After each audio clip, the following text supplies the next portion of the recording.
Good morning. How we doing today? This is James Sweeney, aka SplitSuit, and welcome back to another video. And in today's video, we're going to continue dissecting hand number 27 from the 6 Max workbook. If you haven't already caught part 1, please pause this and watch that one first. Trust me, everything will make a lot more sense. And as always, when it comes to hand reading and building correct ranges, you need to start from the beginning first. So understanding that preflop range is massively going to help you understand why we're assigning what we're assigning on the flop. And that's what this video is going to cover, is the flop action in hand number 27. So without further ado, let's jump right into it and start having some fun. Alright, so just a quick recap to make sure we're all on the same page. Hand 27, we have the cutoff who opens to $1.50, playing 15 to limit 6 max online. They have a full stack to start. They are 34-13 over 109 hands. They open, we dissected that range. We 3-bet, they called, we dissected that range, and here we are on the flop. So on the flop, we have a very, very basic action, and you may be wondering, why the heck are we dissecting something so simple and pretty much mundane? The reason is because every single rep we get when hand reading benefits us in the long run. Sure, it may feel silly to review something that is so simple and it's like, oh, well, we have an overpair, so okay, we c-bet, okay, fine, they call because they look like a calling station. You may look at that and say, why am I bothering? The point is that we need the reps, and it also really helps set us up for turn and river decisions, right? If an ugly card snaps off on the turn or river, well, do we just panic because a bad card came off, or do we have a very clear range to work with, which then allows us to say, oh, okay, well, this is what I should do because this is the range they have, and this is how I think that range would react. So even mundane situations can be very, very powerful to dissect, and I'd say a lot of people avoid dissecting them because they're, oh, not super exciting, but I assure you, they benefit you in the long run. Okay, so in this exact situation, the board comes 8-6-4 rainbow, and let's just plug that in first. So 8 of diamonds, 6 of spades, 4 of hearts. And in this spot, we decide to c-bet for 550, and our opponent calls. And just for the record, if you don't really know where the heck this range came from, again, go back and watch part 1 first. This is very, very important to understand where this range came from, why I assigned it, or if you're following along, again, assign your own range and then carry it over to the flop. So in this situation, you may be wondering, like, is this the best play? Why is this action happening? The whole reason why it's here is to keep action moving in the workbook. So don't necessarily think that because you see a line here that it's the best or it's optimal or the bet size is perfect or that a check raise wouldn't have been better. It just keeps the action moving. But your whole thing when you're going through these exercises is to say, okay, based upon the ranges I'm assigning, based upon all the information that I have, does this line look best? Or what would a better line have been? This is how you start turning your hand reading skills and the actual ranges you're assigning into actual lines that create profit for you and create, hopefully, optimal profit for you. So again, in this situation, we decide to continuation bet 550, our opponent calls. So our whole point here is to analyze, okay, what do they have once they call our flop c-bet? So looking at some HUD stats first and foremost, their win to showdown number 31%, win money at showdown 70%. Now, obviously, winning money at showdown 70% of the time, super high. But again, only 109 hands. So these are not like pure end-all be-all stats. They're just simply what we have over the small sample. And yes, someone who has a higher VPIP most likely going to go to showdown more often because chances are they're a little bit fishier, chances are they don't fold as much, and chances are they're going to showdown more. This person's running pretty good at showdown, but it just is what it is. Other stats that are a little bit more important here, since we're dealing with the flop action, is fold versus flop c-bet, 75%, call versus flop c-bet, 25%, and fold versus flop c-bet in a 3-bet pot. Yes, that's a mouthful. Hasn't happened yet, so that's an NA. So with all that, what do we think they called the c-bet with here? So starting with the guiding questions down below, the cutoff just calls your c-bet. When building this range, consider if the cutoff is more likely to fold, raise, or call with hands like ace-jack, king-queen, pocket nines, pocket sevens. So these questions, of course, are not the end-all be-all, but the whole reason why they're here is so that you always have at least some basic questions to get you started. And just for the record, these are the same questions I ask myself in real time. And you notice that they pretty much boil down to like the same kind of question over and over again. What are they going to do with ace-high overcards? What are they going to do with king-high overcards? What are they going to do with an overpair? what are they going to do with a medium pair, right? And the same thing, like if they're going to play sevens one way, they're probably going to play 6x very, very similar. So that's the way that I kind of view this kind of decision matrix, or these questions that we're asking as guiding questions, is to always make sure you're asking yourself at least the major questions about the major hand categories that they're most likely going to show up with. So with all that in mind, let's actually start hacking away and building the range that we think that they would call with. So one of the first things I do is I say, okay, well, how often here do they have like monster hands? And you notice that the only real way they can make monster hands is with sets, and that's about 5% of the time with sets of 4s, 6s, or 8s, because again, we assume that those would be in the preflop calling range. And there's really no two pairs, right? Because we didn't think that they were going to call preflop with like 8-6 suited, because we just thought that that's the way the range is hammered out. And again, if you're confused by that, watch part 1 first. So again, a lot of players will get here and start panicking and say, like, oh man, there's just so many two pair combinations they can have here with suited gappers. Shoot, I need to start panicking, or maybe I need to like slow down, or if they raise, they must have that two pair.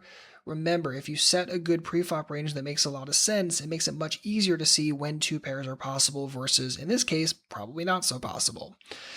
And you notice that they have a couple of overpairs, right? Because we thought that they wouldn't always wouldn't always 4-bet preflop with queens plus, and we do think they're going to have 9s, 10s, jacks, so definitely good for us to know. And of course, we crushed those hands, which is great. Have a couple of top pairs, and then beyond that, we have a lot of ace high and a lot of no-made hands with those double overcard combos from king X to like jack X. So this is pretty much where we are in this situation. You notice that's about 2/3 of that raw overcard stuff. So when we're going through this, we have to think, okay, what are they going to call with?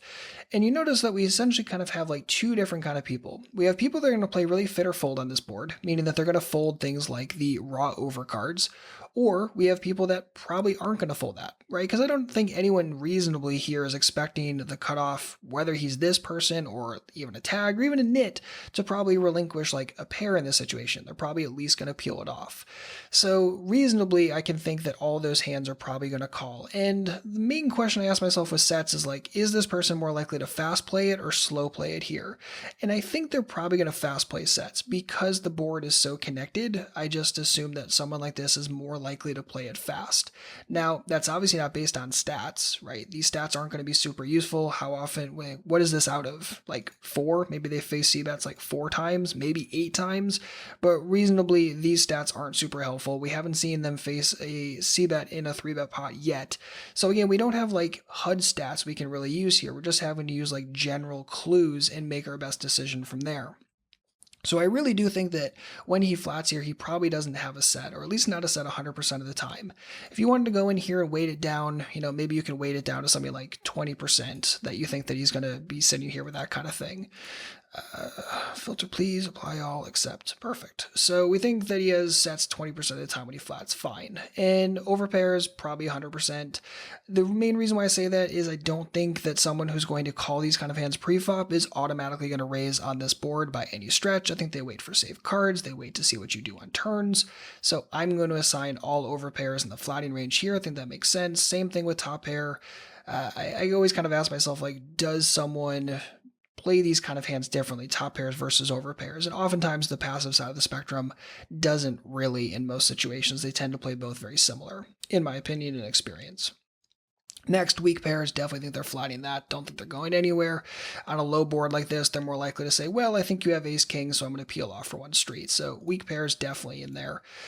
And the way that Flopzilla works, just in case you've never really used it, is you put check marks or this little blue tabby thing next to all the things that you think are going to continue. And then we kind of look down below and say, okay, how many hands kind of pass through and meet that criteria? So how many are weak pairs, middle pairs, blah, blah, blah, blah, blah. In this situation, again, the major thing boils down to the overcards. And just for the record, I think gut shots are definitely going to continue. Yes, for sure. 2-card backdoor flush draw is really curious. I think the average person is going to peel that off. It's only a half pot c-bet, and yeah, good players will call these hands with different reasons than bad players will, but I think as a pure default, I suspect that a lot of players are going to call here with backdoor overs plus flush draw.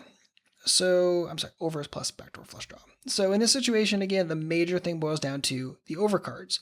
And is there a difference between ace high overcards and like king or queen high overcards? So I do think that he's playing the overcards with the backdoor flush draw, and I do think he's probably going to call with a lot of the ace highs. So I'm going to come in here, filter this, and just for the record, if you've never done this before, you hover over it, you right click it, that allows you to get into filter mode, and then you go from there. So I'm going to say about 80% of the time he's going to have these hands. And this is what I'm assigning. So you notice that this comes out to 63% of hands. We're going to click that green.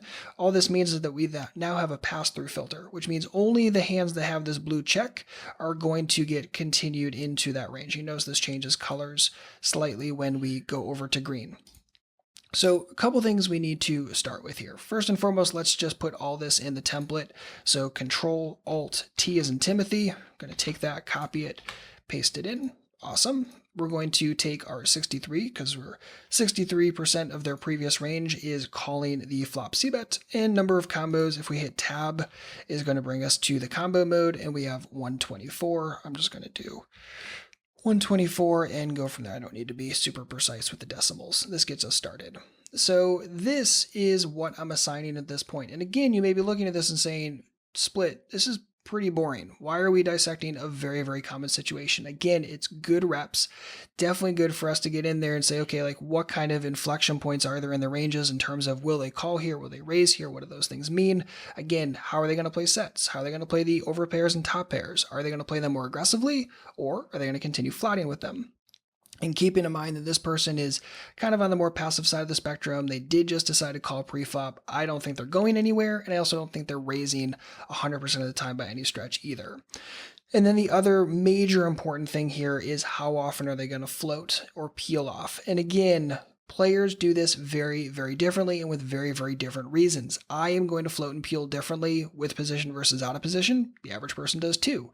But I'm going to float and peel differently with different thought processes and plans than every single person out there as well. So make sure you're keeping that kind of stuff in mind. Against this kind of person, it's difficult to say what their thought process is, right? Because most of you watching this care about your game. You probably don't have almost a 20-point gap between your VPIP and PFR. So it's difficult to get in the head of someone like this. But this is my general assumption based upon my experiences, based upon hands I've played against these players and hands I've talked to about hands like this against players like this. I've actually gotten to be very, very lucky to talk to people that play this kind of style and kind of dissect their thought process. And if you ever get a chance to do that, I 100% suggest it. It's very, very illuminating. And then the other piece of the puzzle is going here and saying, okay, how often are they continuing? So major reason why you're doing this is you're saying, okay, if they're not folding a lot right now, right? If they're folding more than half the time, great for us to know. Obviously, this person is not folding more than half the time. And the reason why that's great for us to know is because we know that we can just bluff them with impunity. Very, very easy situation for us to just get in there and fire a lot if they're folding too often. So again, even though we have kings this time, it would help us to say, okay, well, what if we had ace queen in this spot? Should we be bluff c-betting, yes or no? So again, your whole thing when you're doing this is to get in there, zoom in really hard, get that range really precise, and then zoom right back out. Look at the big picture and say, okay, based upon all that information, what should I reasonably be doing here? And yes, I have kings this time, but what about when I have other parts of my range? What if I had pocket fives here? What if I had ace queen here, right? All of a sudden your brain probably just triggered off and said, okay, well, do I want to play those kind of hands differently? Well, this is the kind of work that would help you determine that very, very easily. So again, understanding not just what their calling ranges are, but what that means about their folding frequencies, what that means about their raising frequencies and their raising range. This is someone who I don't think is going to have a tremendous amount of bluff raises. So I don't worry about that too much. I'm more worried about, okay, this is someone who plays pretty passively, reasonably. What are they going to have in that range? Then I can use that to make better decisions when it comes into playing the turn and river, which is what we're going to dissect in parts 3 and 4 of this series.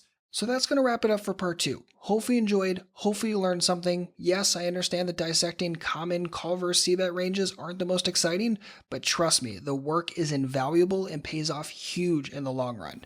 And just a quick reminder that if you do want to learn more about the workbook, if you're saying, yeah, this is definitely going to be valuable for me, yep, this is definitely the kind of work that I should be doing between sessions, and trust me, you definitely should be, you can learn more about it at splitsuit.com/6.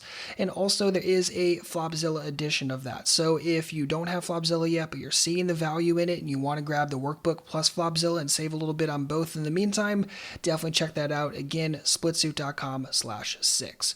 So again, thank you so much for hanging out today. Hopefully you enjoyed. Hopefully you learned something. See you back with part 3 soon. And if you have any comments or questions, please don't hesitate to let me know. Otherwise, see you back soon. And of course, good luck out there and happy grinding.